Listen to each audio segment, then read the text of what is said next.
Greetings to my fine subscribers and anyone who might be jumping on. I thought today I'd do a random video, as I always do, showing off a couple of the old little cassette recorders I have, because sometimes I like showing these things off. I'd like to say, as a disclaimer, I am not Tcm. Tcm is the god of this kind of stuff, and I bow before his knowledge on these matters. But this is the Sony Tcm handheld 4-track recorder. Now, in the 90s and the early to mid 2000s, these things were beauties. Little tape in there. It's like I think it's an old Tcm blank tape that I still had.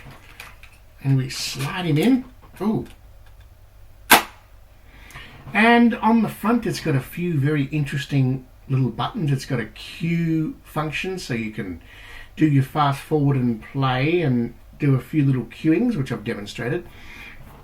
You've got your speed control. This can slow it down without affecting the pitch, which was quite fun to play with, even though it made things sound robotic after a while. You've got your side selector switch for your 3rd and 4th tracks. And on the right side, you've got your volume knob. Your microphone jack is above that, and the headphone is below, followed by the 4-track speed switch and a counter, which I have never understood the way tape counters work, because it's a very visual thing and I just haven't really done it. On the left side of the unit is a little connector for an AC charger, because it uses 2 AA batteries. A couple of things annoy me about this model with the circuitry, and you'll hear more about this as I demonstrate the recording to you. There are a few little things that used to give me the shits when playing around with these. And without further ado, I'm going to... So here we are. This is the unique sound of the Sony Tcm portable 4-track recorder. I've had this, oh God, I've had this sitting around, barely used for bloody... I bought this thing in, 2006? And I brought that because at the time I was planning to go to TAFE in Melbourne and do a radio course, but a few things went wrong, and the TAFE wasn't as accommodating as what I'd like, and I wouldn't be able to get a diploma because I couldn't do the video component. So it all kind of fell apart. But I brought this little 4-track recorder because obviously I wanted to record what was being said, and I wanted something that, you know, to get more space on the tape that I could slow down, because fidelity wasn't a big, you know, I wasn't going to record stereo quality recordings if I was going to, I don't know, use it in class or whatever, you know, bullshit I was going to do. So I brought this little baby. I can't remember how much I paid at the time for this. I think it was a couple of $100. They weren't that cheap. A couple of things I don't like about this recorder though, and I never have, because I've had a lot of experience with these. I think the circuitry is poorly designed. There's a whine that you will hear constantly, and you're hearing it now, I believe, as I'm playing this recording through the computer. But there's a whine that comes through. I think it's my friend made a suggestion that it was to do with the circuitry that controlled the pitch and speed switches, and I think he's quite right. So it does make a bit of an annoying whine when you're trying to listen to something. Even with headphones, it does tend to come through, which makes listening to music a bit annoying.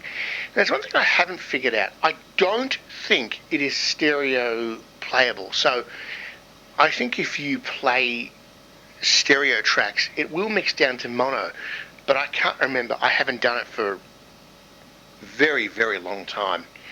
But I found it recently, and I thought, well, everyone shows off their old cassette technology, And this recorder does have some good features. One of them is obviously the ability for queuing. So if you fast forward and play at the same time, or rewind and fast forward at the same time, you can do these little cues. So I can press this little button right in the center of the unit near the speaker, and it will give these nice little cues. So when I'm doing my fast forwarding, as I'll demonstrate at this point, you can hear the little cues that come across. And so I'm recording at and play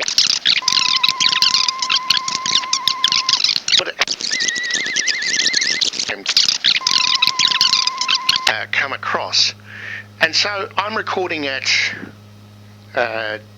standard 2-track speed at the moment, but I'm going to pause it, and I hope to God I remember to just switch it, and we will record at the 4-track speed.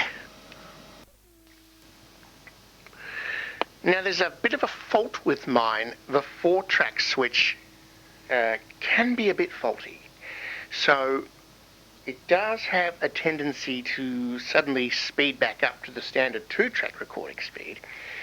That's something I'm going to...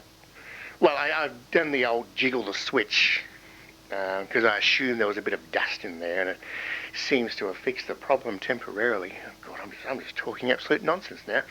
So on the front it also has a little side selector switch, so you can do 3 and 4 tracks. But for all my complaints about the circuitry, it certainly is a recorder that gave me quite a bit of fun.